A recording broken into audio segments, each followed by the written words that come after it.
It has been 8 months since the state commission investigating the shooting at Marjory Stoneman Douglas started looking into what went wrong, and today the commission released its final report. NBC6 investigator Tony Pipitone has been poring over these documents. He's live now in the newsroom with the details. Tony? Yeah, some recommendations from this initial report require changing laws, like allowing teachers to apply to be armed guardians on campus. Others, like giving police live access to school surveillance cameras, do not. When it comes to failures, there was plenty of criticism to go around. The report pays tribute first to those lost, then dissects why and how they were taken on February 14th, placing primary blame on the killer, but others too, like school security monitor Andrew Medina. He sees him carrying a rifle bag.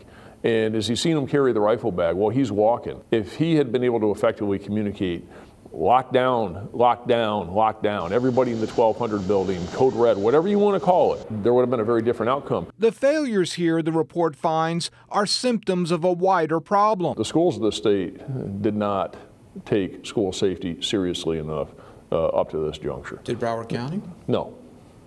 How did they not? There was no effective, known, trained on code red policy. So the commission recommends all schools now have one and set up safe spaces in classrooms out of the line of fire, and that they lock gates and doors.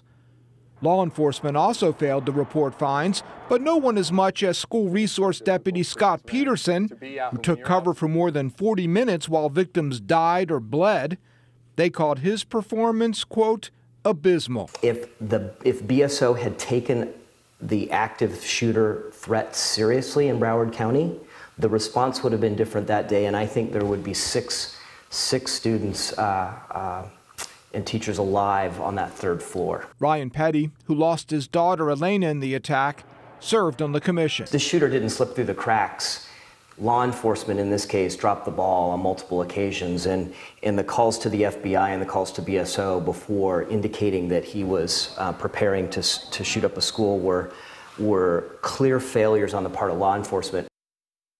Now, Petty has said for months that he blames Sheriff Scott Israel for not having effective policies and training in place and wants him removed from office.